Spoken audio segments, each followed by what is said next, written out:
सभी को very very good evening. मैं अविनाश कुमार आपको अपने ऑफिशियल यूट्यूब चैनल पे वेलकम करता हूं। हम लोगों ने जेपीएससी और जेएसएससी के अपकमिंग एग्जामिनेशंस को लेकर के कुछ परीक्षोपयोगी प्रश्नों का एक सीरीज शुरू किया है, जिसको हमने फतह सीरीज का नाम दिया है, जिसका सीरीज 1, सीरीज 2 और सीरीज 3 ये तीनों ऑलरेडी हमारे यूट्यूब चैनल के प्लेलिस्ट में अपलोडेड है। आप उन वीडियोस को देख करके और उन सारे क्वेश्चंस को आप लगा सकते हैं। डेफिनेटली आपके अपकमिंग एग्जाम्स में बहुत बेनिफिशियल साबित होंगे। आज उसी फतह सीरीज का नंबर 4 सीरीज आज हम लोग शुरू कर रहे हैं, और उसी का जो है आज हम लोग डिस्कशन भी एक एक क्वेश्चन का करेंगे। एक एक क्वेश्चन को आप ध्यान से देखें और डिस्कशन को भी ध्यान से सुने। डेफिनेटली आप लोगों को बहुत फायदा होगा।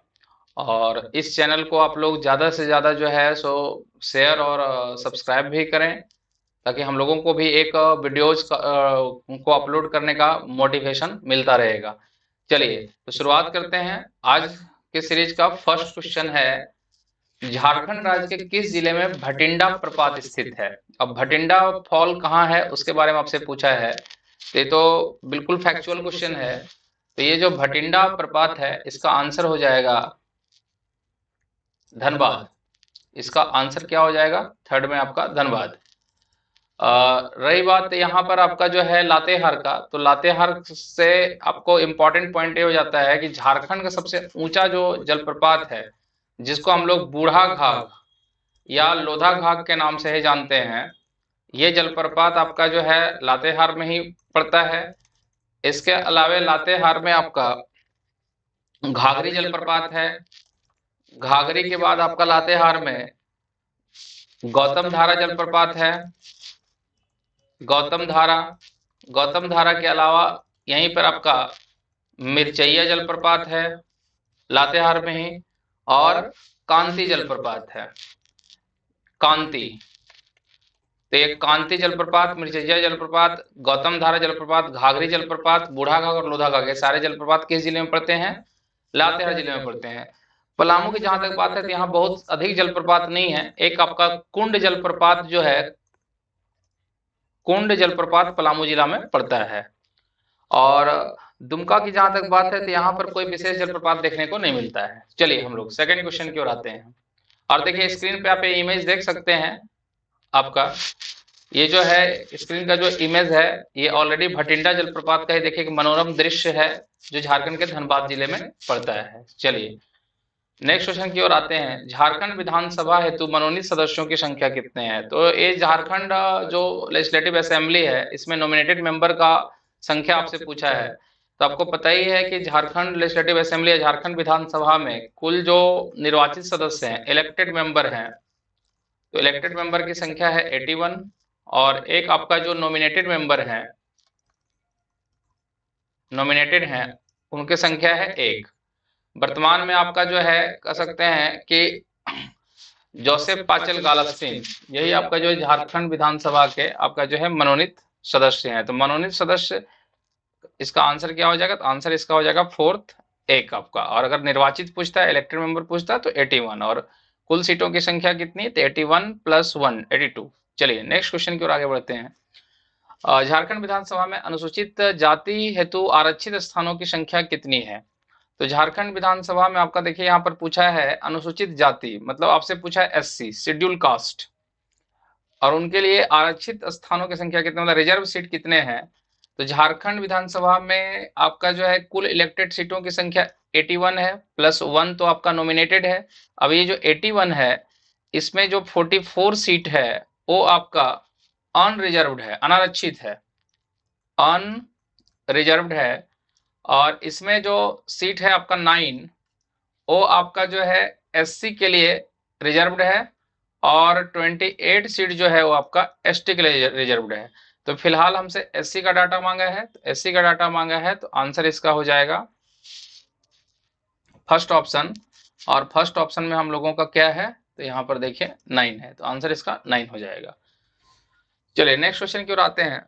संथाल परगना का प्राचीनतम नाम क्या था, मतलब oldest name of Santhal Pargana आपसे पूछा है। तो संथाल परगना का प्राचीन नाम क्या था, नरीखंड था। संथाल परगना को नरीखंड के नाम से भी जाना जाता था। अब रही बात आपका जो है कुक्कुटलाट की, तो एक यात्री जो भारत यात्रा पे, एक चाइनीज ट्रेवलर या चीनी यात्री आए थे फाहियान, तो फाहियान ने ही आपका जो यहाँ लाट होना चाहिए, फाहियान ने ही झारखंड को आपका जो है कुक्कुटलाट के नाम से पुकारा आपका। और ये जो मुरुंड है, ये हम लोग का जो पुराण है उसमें एक पुराण है वायु पुराण, और वायु पुराण में ही झारखंड क्षेत्र के लिए मुरुंड शब्द का उल्लेख मिलता है। कलिंद देश जो है ये आपका पूर्व मध्यकालीन साहित्य में, प्री मेडिएवल लिटरेचर में, आपका पूर्व मध्यकालीन साहित्य में झारखंड के लिए कलिंद देश शब्द का प्रयोग देखने को मिलता है। तो संथाल परगना का प्राचीनतम नाम क्या हो जाएगा? तो इसका आंसर हो जाएगा फोर्थ नरीखंड। चलिए नेक्स्ट क्वेश्चन की ओर आगे बढ़ते हैं। चीनी यात्री वेनसांग ने संथाल परगना के मुख्य क्षेत्र राजमहल का उल्लेख किस नाम से किया है? अब देखिए, ये जो वेनसांग है इसी को युआनचांग के नाम से भी जाना जाता है, तीर्थयात्रियों का राजकुमार भी कहा जाता है। और आपका जो है ये हर्षवर्धन के शासनकाल में भारत में आया था वेनसांग, और वेनसांग ने संथाल परगना के राजमहल के लिए आपका किस नाम उल्लेख किस नाम से किया है? तो इसका आंसर हो जाएगा आपका कीचिंग कोयली, कीचिंग काइला या कीचिंग कोयली। आपका ये नाम से भी आपका स्पष्ट हो रहा है एक चाइनीज नेम ही है, और वेनसांग या युआनचांग भी चाइनीज ट्रेवलर ही थे जिन्होंने राजमहल के लिए आपका कीचिंग कोयली या कीचिंग काइलाई शब्द का उल्लेख किया है। अभी पीछे में बताया है कि कुक्कुटलाट झारखंड के लिए इस शब्द का प्रयोग या इस नाम का प्रयोग किया है चीनी यात्री फाहियान ने। आपका फाहियान और वेनसांग दोनों चीनी ही यात्री थे। फाहियान ने झारखंड क्षेत्र को कुक्कुटलाट कहा है। अब ये जो कोकरा और खुखरा है, ये आपका जो है मुगल काल में झारखंड को कोकरा या खुखरा के नाम से जाना जाता था। और अभी कलिंद देश के बारे में मैंने पीछे बताया ही कि पूर्व मध्यकालीन साहित्य में, प्री मेडिएवल लिटरेचर में झारखंड के लिए कलिंद देश शब्द का प्रयोग देखने को मिलता है। चलिए अब हम लोग आते हैं नेक्स्ट क्वेश्चन की ओर। झारखंड में अनुसूचित जनजातियों का कितना प्रतिशत ग्रामीण जनसंख्या है? अब यहाँ पर अनुसूचित जनजाति का मतलब क्या हो गया? Scheduled tribe. और उनका जो है रूरल पॉपुलेशन कितना परसेंटेज में है? तो आपको पता ही है झारखंड में अभी भी जो मैक्सिमम जो एसटी हैं वो रूरल एरिया में ही रहते हैं, उसका एक मतलब जो है छोटा परसेंट ही जो है अर्बन एरिया में रहता है। तो इसका आंसर हो जाएगा 91%। और अगर ये यहाँ पर पूछता कि शहरी क्षेत्र में जनसंख्या इनकी कितनी है, निवास करती है, तो आंसर 9% होता था। अभी फिलहाल ग्रामीण जनसंख्या की बात हुई है एसटी का, तो इसका 91% आंसर हो जाएगा। अब अगर हम बात करें कि सर्वाधिक एसटी की जनसंख्या, सबसे ज्यादा एसटी की जनसंख्या कहाँ है? तो रांची जिले में है सबसे ज्यादा एसटी की जनसंख्या। और अगर परसेंटेज का पूछा जाए कि सबसे ज्यादा परसेंटेज एसटी का कहाँ है, तो खूंटी में आपका सबसे ज्यादा परसेंटेज कहाँ है? खूंटी में। जबकि सबसे ज्यादा जनसंख्या कहाँ है? तो रांची जिले में। और मिनिमम एसटी का अगर जनसंख्या पूछेगा तो मिनिमम एसटी का जनसंख्या हो जाएगा कोडरमा जिले में। और परसेंटेज में भी आपका मिनिमम कहाँ हो जाएगा? तो कोडरमा में। तो कोडरमा में एसटी की जनसंख्या सबसे कम है, और सबसे प्रतिशत के मामले में भी सबसे कम कोडरमा में है। अगर हम बात करें यहाँ पर एससी का, कि एससी का सबसे अधिक जनसंख्या कहाँ है, तो ये आपका पलामू में है। और एसटी का सबसे ज्यादा,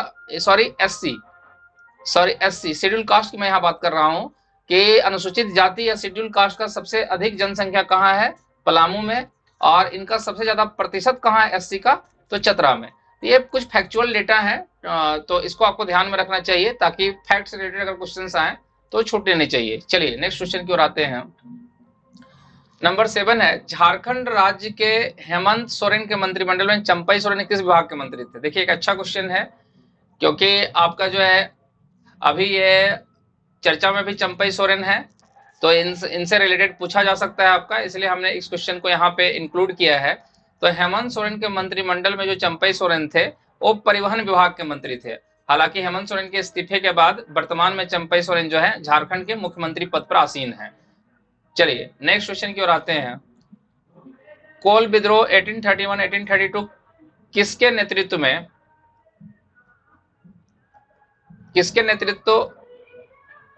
अच्छा, कोल विद्रोह 1831-1832 का नेतृत्व किसने नहीं किया? ये आपसे क्वेश्चन पूछा है। कोल विद्रोह 1831-1832 का नेतृत्व किसने नहीं किया, मतलब कौन इसको लीड नहीं किया? तो देखिए यहाँ पर आंसर इसका जो है हो जाएगा जतरा भगत, क्योंकि जतरा भगत जो थे ये आपका टाना भगत आंदोलन को प्रारंभ किए थे, टाना भगत। तो ये आंसर हो जाएगा। बाकी बुद्धू भगत, सुरगा मुंडा और सिंधराय मानकी, ये तीनों जो नेता थे वो कोल विद्रोह के प्रमुख नेता के रूप में उभर के सामने आए थे और इनका प्रत्यक्ष रूप से संबंध कोल विद्रोह से था। और यहाँ पर पूछा है किसने नेतृत्व नहीं किया, तो आंसर हमारा हो जाएगा जतरा भगत। चलिए नेक्स्ट क्वेश्चन की ओर आगे बढ़ते हैं। झारखंड के किस स्थान पर आदि मानव द्वारा निर्मित चित्र प्राप्त हुए हैं? यह भी इंपॉर्टेंट क्वेश्चन है। आदि मानव द्वारा निर्मित चित्र हो गया, या अंतरिक्ष यान का चित्र हो गया, या सूर्य मंदिर का चित्र हो गया, ये सारे चित्र मिले हैं आपके एक इंपॉर्टेंट जगह है हजारीबाग में, इसको, और इसको की गुफाएं भी हजारीबाग के क्षेत्र में ही है, तो इसको से ही ये सारा चित्र देखने को मिला है हम लोगों को। चलिए नेक्स्ट क्वेश्चन की ओर आते हैं। छोटानागपुर काश्तकारी कानून किस वर्ष पारित हुआ? छोटानागपुर, वही सीएनटी एक्ट के बारे में आपसे पूछा है, छोटानागपुर टेनेंसी एक्ट। और जेपीएससी पॉइंट ऑफ व्यू से एसपीटी और सीएनटी तो काफी इंपॉर्टेंट हो ही जाते हैं। तो छोटानागपुर काश्तकारी जो कानून है या अधिनियम है, ये हम लोगों का पारित हुआ था 1908 में। प्रॉपर डेट इसका है 11 नवंबर 1908 को ये कानून पारित हुआ सीएनटी।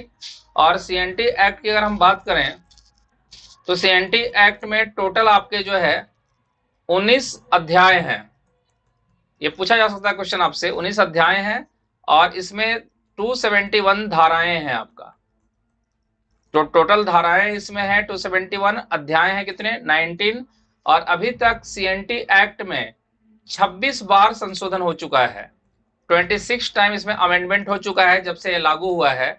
और इसमें पहली बार संशोधन जो है, पहला संशोधन हुआ था 1920 में सीएनटी में, और इससे अंतिम बार संशोधन हुआ था 1995 में। हालांकि रघुवर दास की जब झारखंड में सरकार थी तो उस समय भी छोटानागपुर काश्तकारी कानून के कुछ धाराओं में संशोधन किया गया था, जिसे बाद में आपका जो है खारिज कर दिया गया था। तो इसलिए इसका आंसर हो जाएगा छोटानागपुर काश्तकारी कानून में पहला संशोधन कब लाया गया था? तो 1920 में, और इसमें अंतिम बार संशोधन कब हुआ है? तो 1995 में। तो ये एडिशनल डिटेल था सीएनटी का। और सीएनटी का जो कानून था, इसका ब्लूप्रिंट तैयार किया गया था जॉन एच हॉफमैन के द्वारा। जॉन एच हॉफमैन के द्वारा इसका ब्लूप्रिंट तैयार किया गया था। ये क्वेश्चन पूछता है एग्जाम में। तो चलिए अब हम लोग नेक्स्ट क्वेश्चन की ओर आते हैं। क्वेश्चन नंबर 11 में हम लोग का है, बिहार राज्य पुनर्गठन विधेयक, Bihar state reorganisation bill 2000 Lok Sabha में कब पारित हुआ? लोकसभा से कब पास हुआ? तो ये लोकसभा से पास हुआ था आपका जो है ये 2 अगस्त 2000 ईस्वी को ये लोकसभा से पास हुआ। और ये राज्यसभा से पास हुआ 11 अगस्त 2000 ईस्वी को। और राष्ट्रपति का इस पर अंतिम स्वीकृति मिली 25 अगस्त 2000 ईस्वी को। और झारखंड राज्य अस्तित्व में आया 15 नवंबर 2000 ईस्वी को। तो यहाँ पर लोकसभा की बात किया है तो 2 अगस्त हो जाएगा, राज्यसभा पूछता तो 11 अगस्त 2000 आंसर होता। राष्ट्रपति ने इस पर स्वीकृति कब दी? तो 25 अगस्त 2000। और झारखंड राज्य अस्तित्व में कब आया? तो 15 नवंबर 2000। चलिए नेक्स्ट क्वेश्चन की ओर आते हैं। नागवंशी राजाओं की दूसरी राजधानी, सेकंड कैपिटल कहाँ थी? तो इसका आंसर आपका हो जाएगा चोटिया। अब इनका क्रम जो है, नागवंशी राजाओं की राजधानी का क्रम पूछता है तो इसका राजधानी, पहला राजधानी था सुतियांबे, सुतियांबे का बाद दूसरा राजधानी इसका आपका चुटिया, और चुटिया के बाद तीसरा राजधानी इनका था खुखरा, खुखरा के बाद इनका चौथा राजधानी था दोयसा, और दोयसा के बाद इनका पांचवा राजधानी था पालकोट, पालकोट के बाद इनका राजधानी था पालकोट भौरों, पालकोट भौरों, और पालकोट भौरों के बाद इनकी अंतिम राजधानी थी रातूगढ़, रातूगढ़। तो कभी कभी डायरेक्ट एग्जाम में क्रम पूछ देता है कि नागवंशी राजाओं की राजधानी का सही क्रम क्या है। तो इनका पहला राजधानी सुतियांबे, दूसरा चुटिया, तीसरा खुखरा, चौथा दोयसा, पांचवा पालकोट, और छठा पालकोट भौरों, और सातवां रातूगढ़। सुतियांबे राजधानी था फनी मुकुट राय के समय में। फनी मुकुट राय को ही नागवंश का आदि पुरुष या नागवंश का संस्थापक भी कहा जाता है। चुटिया राजधानी था प्रताप राय के समय में। खुखरा राजधानी था भीम कर्ण के समय में। दोयसा राजधानी था दुर्जन साल के समय में। पालकोट राजधानी था यदुनाथ शाह के समय में। पालकोट भैरव राजधानी था जगन्नाथ शाह के समय में। और रातूगढ़ राजधानी था उदयनाथ शाह के समय में आपका। तो ये पूरा डिटेल था। ये बहुत इंपॉर्टेंट जो है राजवंश रहा है झारखंड का, इसलिए इस पर आपका जो है फोकस करना जरूरी था। चलिए नेक्स्ट क्वेश्चन में आते हैं हम लोग। झारखंड से के किस स्थान से प्राचीन कब्रगाह का मतलब एंशिएंट जो है ग्रेवयार्ड का प्रमाण कहां से मिला है? तो ये फैक्चुअल क्वेश्चन है और इसका आंसर हमारा जो है क्या हो जाएगा? इसका आंसर लुपगंडी हो जाएगा। चलिए नेक्स्ट क्वेश्चन की ओर आते हैं। दामिनी कोह की घोषणा कब हुई? ये भी फैक्ट का ही क्वेश्चन है। तो दामिनी कोह, और ये इंपॉर्टेंट भी हो जाता है इवन कि ये क्वेश्चन को कई बार सीडीएस एग्जामिनेशन जो यूपीएससी कंडक्ट करती है उसमें भी पूछा जा चुका है। झारखंड के भी कई एग्जाम में क्वेश्चन देखने को मिला है। तो दामिनी कोह की घोषणा जो है की गई थी 1824 में। दामिन का मतलब होता है आंचल और कोह का मतलब होता है पर्वत। तो पर्वतों के नीचे जो बसा हुआ क्षेत्र था, पर्वत के आंचल का जो बसा हुआ क्षेत्र था, उन सारे क्षेत्र को अंग्रेजों ने दामिनी को घोषित करके और सरकारी संपत्ति घोषित कर दी थी संथाल परगना के क्षेत्र को आपका। और संथाल परगना के क्षेत्र को जब सरकारी संपत्ति घोषित कर दी तो उसमें वहां जो जनजातियां थी, आदिवासी थे, उनको जंगलों में प्रवेश से रोका गया। जंगल उनकी जीविका का मुख्य आधार था। तो और इसी का परिणाम स्वरूप बाद में देखिएगा तो संथाल परगना के क्षेत्र में अंग्रेजों के खिलाफ कई विद्रोह हुए थे, क्योंकि दामिनी कोह के द्वारा संथाल परगना के क्षेत्र को ही सरकारी संपत्ति के रूप में अंग्रेजों के द्वारा घोषित कर दिया गया था और ये घोषणा 1824 में हुई थी। चलिए नेक्स्ट क्वेश्चन की ओर आते हैं। किस अंग्रेज ने यह लिखा, काशी से लेकर बीरभूम तक का समस्त पठारी क्षेत्र झारखंड कहलाता था? तो ये जो स्टेटमेंट है कि काशी से बीरभूम, बीरभूम पड़ता है वर्तमान में आपका बंगाल में, लेकिन उस समय झारखंड का ही पार्ट हुआ करता था। तो काशी से लेके बीरभूम तक का क्षेत्र समस्त पठारी झारखंड कहलाता था। ये स्टेटमेंट है स्मिथ साहब का आपका। तो आंसर इसका हो जाएगा स्मिथ। चलिए नेक्स्ट क्वेश्चन की ओर आते हैं। सिंधराय तथा सुरगा का संबंध झारखंड के किस आंदोलन से है? तभी जस्ट पीछे मैंने बताया कि सिंधराय मानकी और सुरगा मुंडा, ये दोनों नाम जुड़ा हुआ है कोल विद्रोह से आपका। और एक कोल विद्रोह का ड्यूरेशन भी था 1831 से 1832। और संथाल विद्रोह की बात किया जाए तो ये संथाल विद्रोह 1855 1855 में भड़का था। और इसी को हुल विद्रोह या हुल आंदोलन भी कहा जाता है। चूंकि ये विद्रोह 30 जून 1855 को भड़का था, इसलिए देखिएगा 30 जून को राजकीय अवकाश भी रहता है झारखंड में। और 30 जून को ही हर साल झारखंड में हुल दिवस के रूप में भी मनाया जाता है आपका। और भूमिज विद्रोह की जहां तक बात है तो ये जो भूमिज विद्रोह था 1832 1833 में झारखंड में भड़का था। और ये जो भूमिज विद्रोह के मुख्य नायक जो थे वो गंगा नारायण सिंह थे आपका। इसलिए भूमिज विद्रोह को गंगा नारायण का हंगामा भी कहा जाता है। ये भी वेरी वेरी इंपॉर्टेंट क्वेश्चन हो जाता है, किस विद्रोह को गंगा नारायण का हंगामा कहा जाता है? तो भूमिज विद्रोह को। खरवार आंदोलन 1874 में हुआ था और खरवार आंदोलन के जो मुख्य नेता थे इनका नाम था भागीरथ मांझी। इनका नाम था भागीरथ मांझी। चलिए नेक्स्ट क्वेश्चन की ओर आगे बढ़ते हैं। झारखंड के किस जेल से जयप्रकाश नारायण अपने साथियों के साथ 1942 की क्रांति के दौरान निकल गए थे? तो ये तो बड़ा इंपॉर्टेंट क्वेश्चन है और ये आपका जो आंसर इसका हो जाएगा हजारीबाग, क्योंकि उसमें जयप्रकाश नारायण हजारीबाग जेल में ही बंद थे। फिर वहां से वो भाग करके नेपाल के क्षेत्र में गए और वहां पर वो अंडरग्राउंड हो गए थे, भूमिगत हो गए थे। और इस समय भारत में आपका जो है भारत छोड़ो आंदोलन, क्विट इंडिया मूवमेंट चल रहा था। चलिए नेक्स्ट क्वेश्चन की ओर आते हैं हम लोग। शहीद तिलका मांझी को किस ब्रिज पर लटकाकर फांसी दे दी गई थी? ये भी इंपॉर्टेंट क्वेश्चन है। आपका जो है तिलका मांझी को फांसी दी गई थी बरगद के पेड़ पे, और तिलका मांझी को फांसी दी गई थी आपका जो है भागलपुर में। भागलपुर में आज भी वो जिस जगह पर इनको फांसी दी गई वो भागलपुर में आज भी वो जगह है और उसको बाबा तिलका मांझी चौक के नाम से जाना जाता है। तिलका मांझी विश्वविद्यालय भी भागलपुर में है। तो और तिलका मांझी के बारे में इंपॉर्टेंट एक दो पॉइंट ये भी हो जाता है कि तिलका मांझी जो थे अंग्रेजों के विरुद्ध शहीद होने वाले पहले विद्रोही रहे। और तिलका मांझी का ही वास्तविक नाम आपका जावरा पहाड़िया भी था। जावरा पहाड़िया भी था। तिलका मांझी के द्वारा ही अंग्रेजों के खिलाफ जो आंदोलन चलाया गया उसको तिलका आंदोलन या तिलका विद्रोह के नाम से जाना जाता है, जिसमें आपका जो है साल के पत्तों का प्रयोग करके घर घर संदेश भिजवाया गया था इस आंदोलन का। और तिलका आंदोलन का मुख्य केंद्र जो था, तिलका आंदोलन का मुख्य केंद्र वो था वंचरी जोर। वंचरी जोर। बाद में तिलका मांझी ने जब एक अंग्रेज अधिकारी अपने आंदोलन के दौरान एक अंग्रेज अधिकारी क्लीवलैंड की हत्या कर दी थी, जो है ताड़ के पेड़ पर ये छिप करके बैठ कर क्लीवलैंड को मार दिए थे।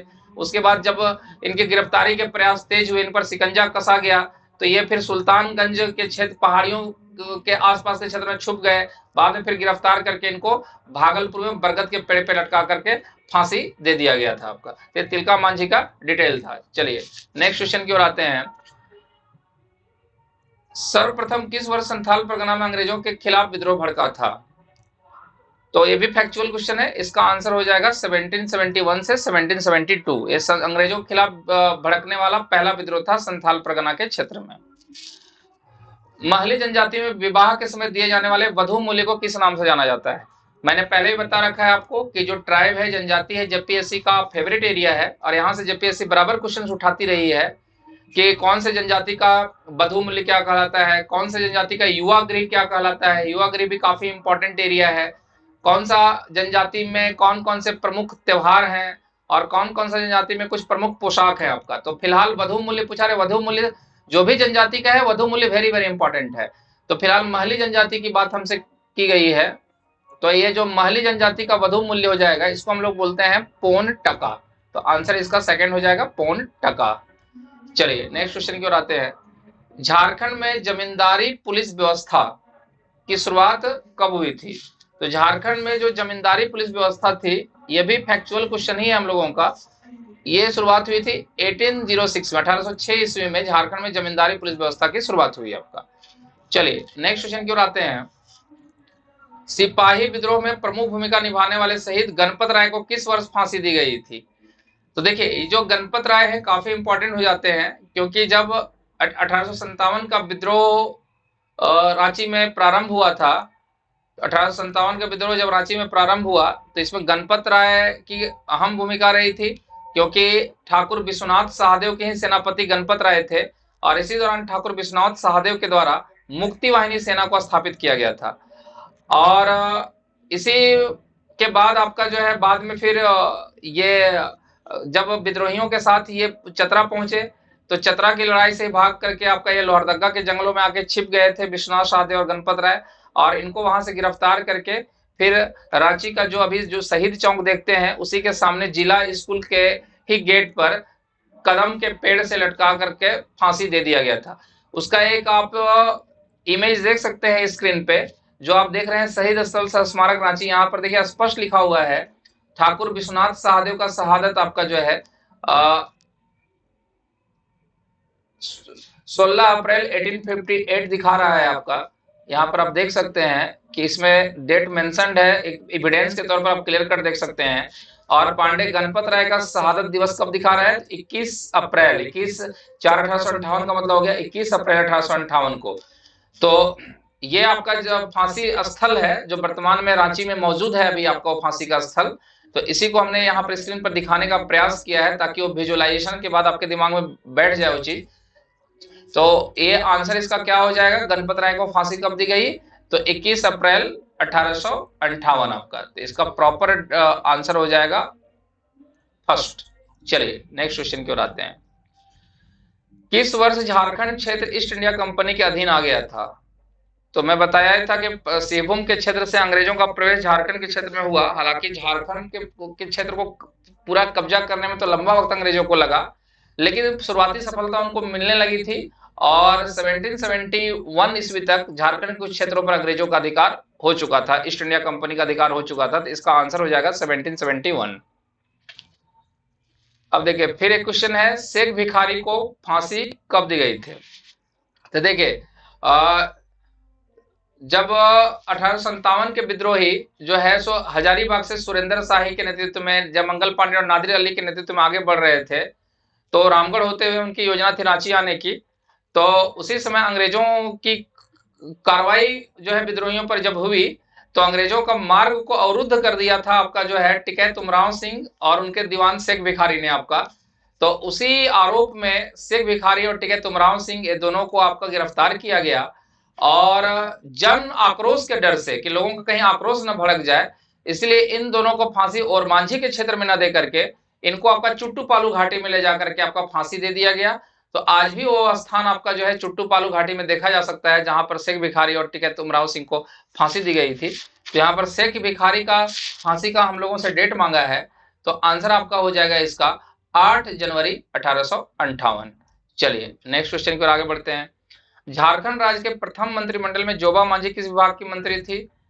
तो ये आंसर आपका हो जाएगा इसका, जोबा मांझी पर्यटन मंत्री भी थी और टूरिज्म मिनिस्टर, और साथ साथ आपका जो है women and child welfare minister भी थे। तो पर्यटन और महिला एवं बाल कल्याण, ये दोनों इसका आंसर होगा। तो इसका आंसर थर्ड हो जाएगा, 1 और 2 दोनों। चलिए, झारखंड को किस मुगल शासन ने सर्वप्रथम अपना करदाता प्रदेश बनाया, टैक्स पेइंग स्टेट बनाया? तो ये झारखंड पर के जो स्थानीय शासक शासन कर रहे थे, उनको कर देने के लिए पूरी तरह से बाध्य कर दिया गया अकबर के शासनकाल में। और अकबर के शासनकाल में एक काम हुआ लगभग आपका जो है 1585 के आसपास।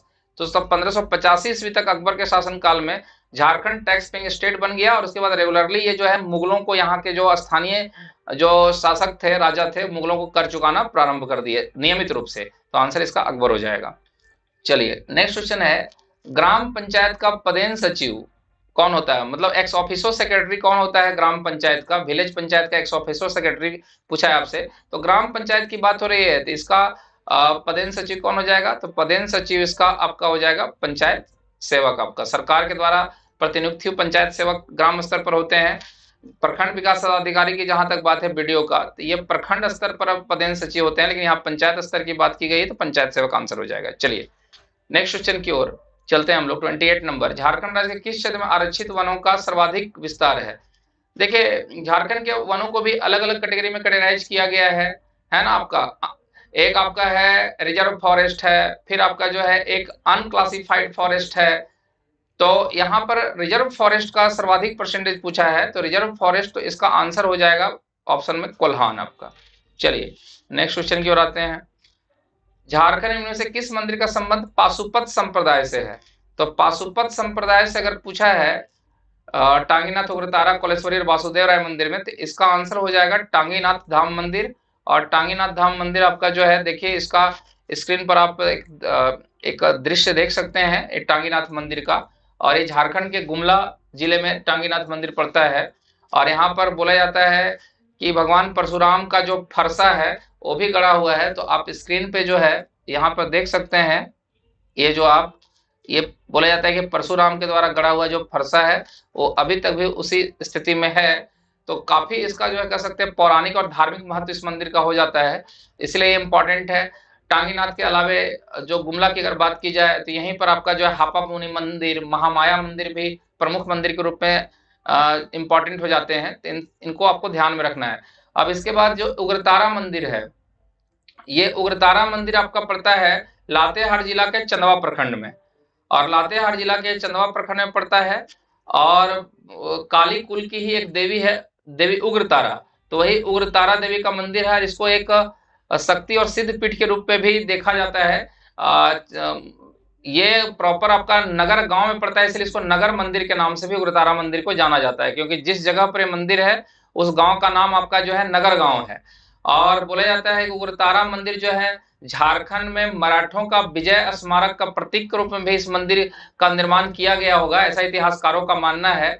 और इस मंदिर का निर्माण आपका जो है अहिल्याबाई ने करवाया है, अहिल्याबाई। और मराठों के विजय स्मारक के रूप में किस मंदिर का निर्माण करवाया गया? अगर एक क्वेश्चन पूछा जाए तो आंसर उग्रतारा मंदिर ही होगा। रही बात कोलेश्वरी मंदिर की, तो ये झारखंड के चतरा जिले में कोल्हुआ पहाड़, जिसको हम लोग स्थानीय भाषा वहां बोलते हैं, ऐसे आपका इसको कोलेश्वरी पहाड़ के नाम से जाना जाता है। उसी पर आपका जो है देवी काली की प्रतिमा है, तो उसको कोलेश्वरी मंदिर कहा जाता है। हालांकि कोलेश्वरी मंदिर हिंदुओं के साथ साथ आपका जो है जैनों का भी प्रमुख तीर्थ स्थल के रूप में जाना जाता है। तो ये झारखंड के चतरा जिले में है। वासुदेव राय मंदिर की जहां तक बात है, तो वासुदेव राय मंदिर आपका जो है ये कोराम्बे में पड़ता है, और कोराम्बे को ही झारखंड का हल्दी घाटी के नाम से भी जाना जाता है, और ये झारखंड के आपका जो है गुमला क्षेत्र में पड़ता है। चलिए नेक्स्ट क्वेश्चन की ओर आते हैं। इनमें कौन सा अभियान धनबाद रेलवे स्टेशन पर डकैती रोकने हेतु शुरू किया गया था? तो इसका आंसर आपका हो जाएगा, अलग अलग अभियान जो है अलग अलग पर्पस के लिए झारखंड में शुरू किए गए। तो धनबाद के क्षेत्र में रेलवे स्टेशनों पर डकैती जो है एक विकराल रूप ले लिया था। तो उसी डकैती की घटना पर लगाम लगाने के लिए, डकैतों पर शिकंजा कसने के लिए झारखंड में आपका जो है ऑपरेशन कॉम्ब चलाया गया था। तो धनबाद रेलवे स्टेशन डकैती रोकने हेतु कौन सा ऑपरेशन था? तो ऑपरेशन कॉम्ब इसका आंसर हो जाएगा सेकंड। चलिए स्टूडेंट्स, हम लोगों ने आज 30 क्वेश्चंस को डिस्कस किया और मैं ये उम्मीद करता हूं कि ये सारे क्वेश्चंस जो है आपको काफी जो है अपकमिंग एग्जाम्स में फायदा पहुंचाएंगे। और ये हम लोगों का एक छोटा सा प्रयास है आप लोगों के क्विक रिवीजन को स्टार्ट करने के लिए या क्विक रिवीजन करवाने के लिए आपका। और आप लोगों को कैसा ये हम लोगों का प्रयास लग रहा है जरूर कमेंट बॉक्स में बताएं, ताकि हम भी उसे जो है सो और मोटिवेट होकर के जो इस पर और मतलब कह सकते हैं हम लोग और भी इस पर इम्प्रूवमेंट के साथ काम कर सके। चलिए आज के लिए इतना ही और सभी को thank you, bye bye, good night.